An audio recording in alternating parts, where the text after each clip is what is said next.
honest to God. This here. Yeah, now that one will get added. Welcome to my creative carnivore kitchen here in Penang, Malaysia. Not Penang Island, we are here on the mainland because it's much cheaper. Oh yeah, all about my nomad life here, Aline's adventures. So I decided I rather want the Airbnb apartment with 2 separate bedrooms and a shitty kitchen than just 1 bedroom and a better kitchen. So I know I have a shitty kitchen here, but I'm so excited. I still have a recipe that I actually can do here in that shitty kitchen. And yes, this here is my kitchen for those 20 days. So a hot plate and an induction hot plate that sucks so much. It's so fucking stupid. I don't know if all induction hot plates are the same. I mean, all are stupid and I hate them so far. But that one, yeah, I will show you, I will explain you what I'm talking about. Of course, we also don't have many utensils and pans to work with. There's some water in here right now, but we have a frying pan. That's well, that's good, but it's not really one I need for certain recipes that I would like to make, so I could make a recipe with that one really. And a little pot. Unfortunately, it's quite little, but it will work for the recipe I want to make today. So what do I want to make today? Bak Kut Teh. I'm sorry about the pronunciation if I pronounce it wrong. I'm always so sorry about that, but I don't know how to pronounce it right. So what is Bak Kut Teh? So I made some notes so I don't forget. So it means pork bone broth. Sounds very carnivore. So it's basically pork stew, well, soup, stew, always depends how much liquid you leave in. You call it a stew, you call it a soup, and with medicine herbs, I think, that's what I read. It is common in Singapore and Malaysia, but it's believed that it originated from China's Fujian province, but it is a national heritage food now in Malaysia. So I read it's a popular, iconic staple dish in Malaysia. So, and here I have to say, I think this is so funny because Malaysia is very multicultural, especially Malays, of course, Chinese people, Indian people, and also lots of religions. And most Malays are Muslim, and then Islamic. And then there's also Hindu, Christianity, Buddhism, yeah.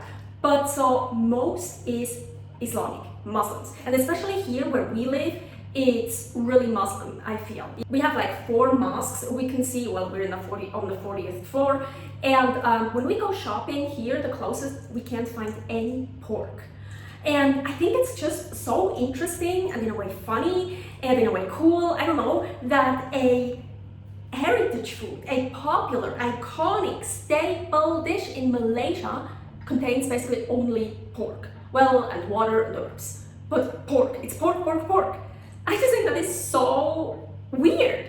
So as mentioned, it is known in Malaysia and also in Singapore, but because it's really much more Malaysian. As I read it, if it's true what I read, that it's, as I mentioned many times now, it's a heritage food, it's popular, it's iconic. So I really, really wanted to make it here in Malaysia because in every country we stay for a longer period that we don't just travel through, I want to make at least 1 recipe. So I already knew I'm not gonna make a shit ton of recipes here like I did in Thailand.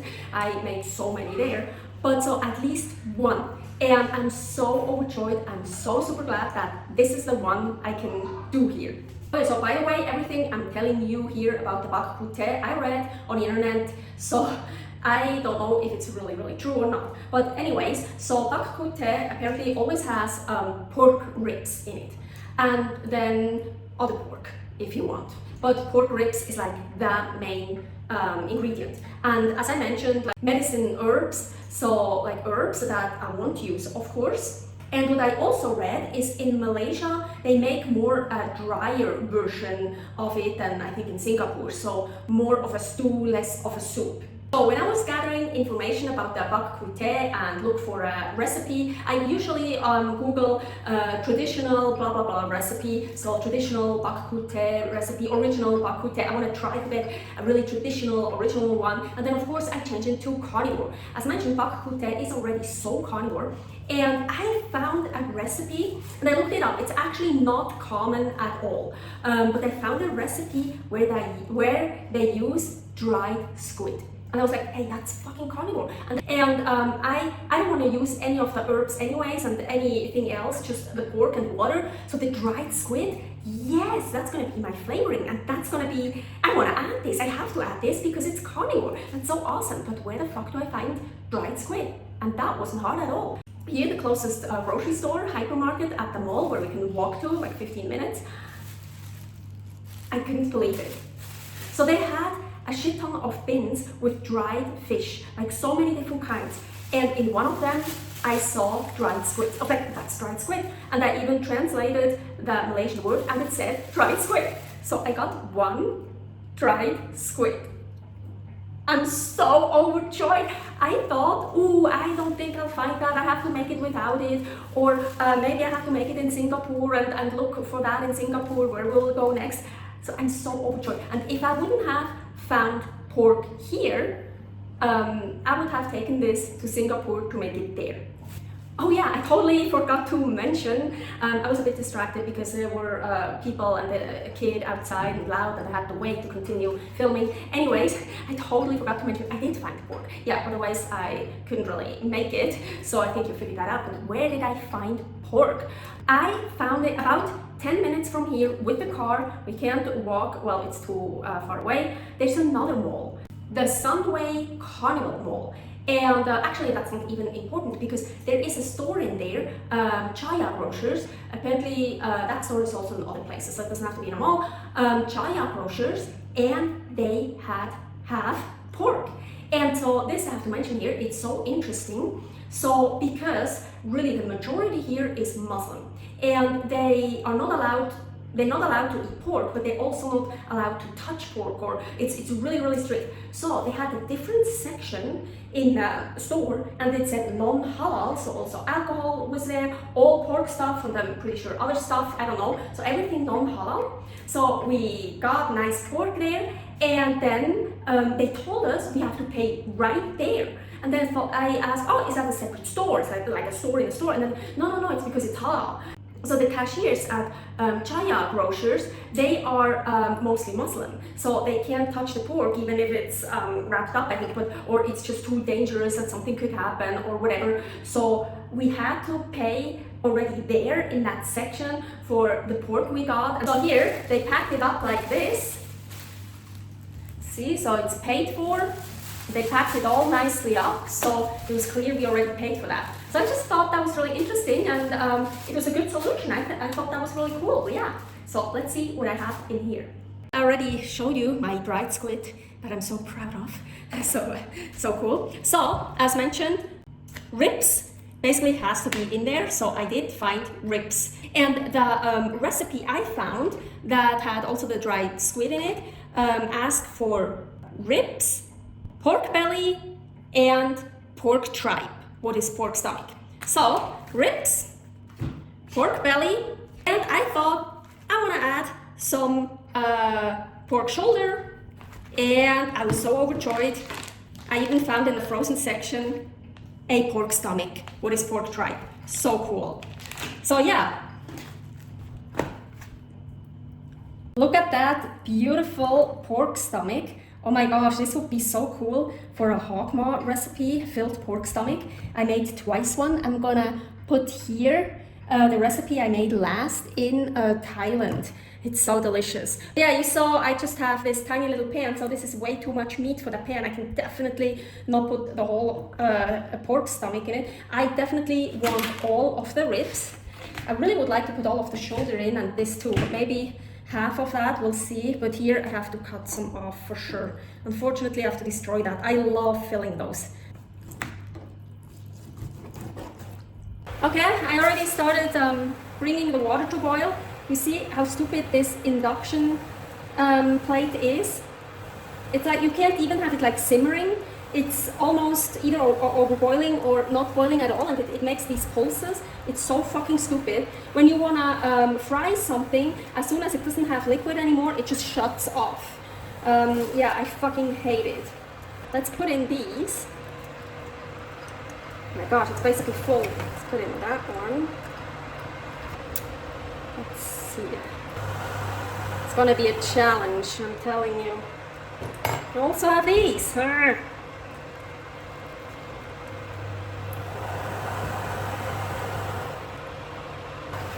for right now, I only want to cook that for 5 to 10 minutes. Yes, I put that other piece of pork belly just on top of it. So I let it cook for about 7 minutes. And so for the Bak Kut Teh, you want clear broth. And to get clear broth, so I'm gonna take out the meat and I'm gonna discard the water and I'm gonna wash the meat with cold water, and then I can actually start cooking it. But so it said to only do that once, but my pot is so small and some of the pieces weren't even really submerged. So I'm gonna do this procedure a second time to really try to get all the impurities out and to get a nice clear broth. You also want to wash out the pan to get rid of impurities.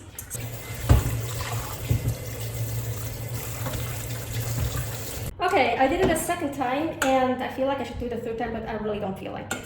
So I feel. Anyways, so now the pork shoulder is already cut small, but the rest I'm gonna cut in like, these are actually quite small, but like in bite-sized pieces. Well, whatever, big pieces, small pieces you want, but I would like more bigger pieces. Well, these I can't cut, these are ribs, but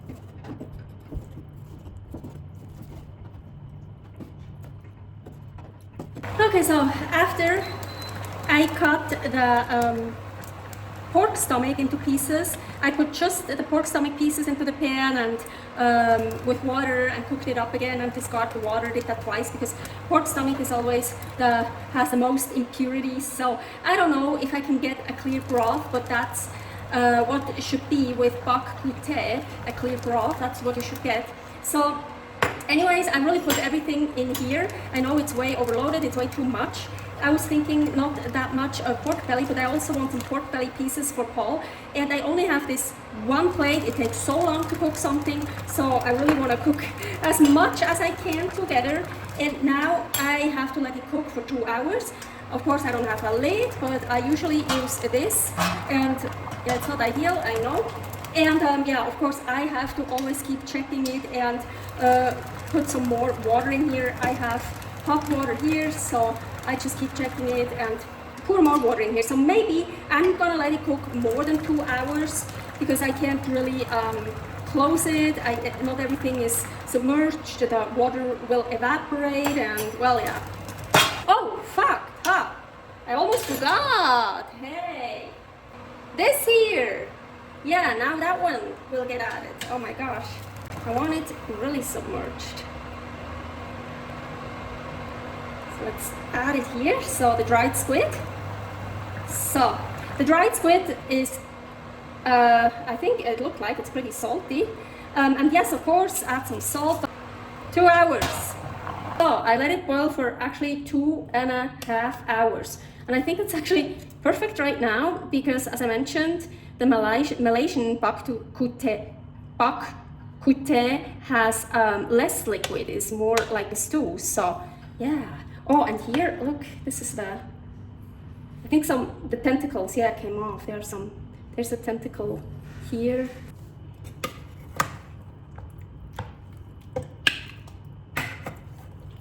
Honestly, I don't know if they eat the squid as well or if that was just for flavoring. Of course, I will eat it as well.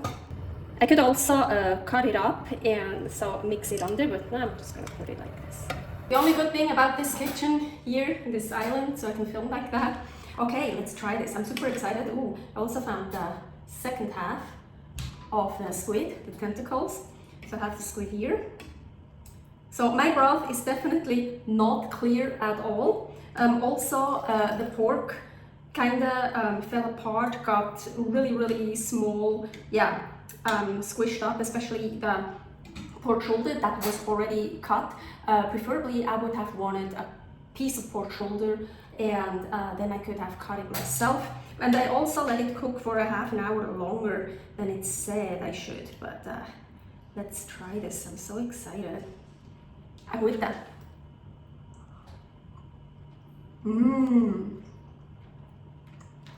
I mean, a just good old pork stew. With some nice ribs. So I'm trying to be able to taste the squid, but I don't think, if I would know squid was in there, I could never tell. Well, let's take a piece. Oh wow, it's still, no, you can eat it, but it almost looks like you should cook it some more. It's funny, the squid is totally bland. There's like no taste. Now, Now I get that seafood taste.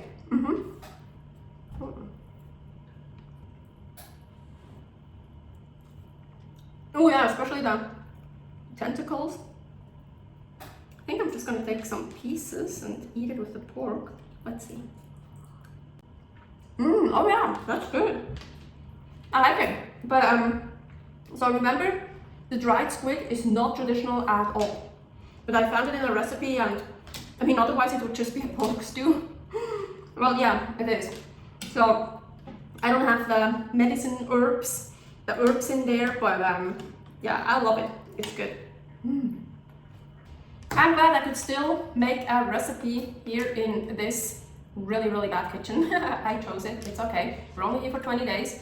Next will be Singapore. Yeah, so here, many more recipes, creative carnivore kitchen, all different kinds of recipes. And here, all about my nomad life, Aline's adventures. Servus! And now I don't think, no, I can't reach it.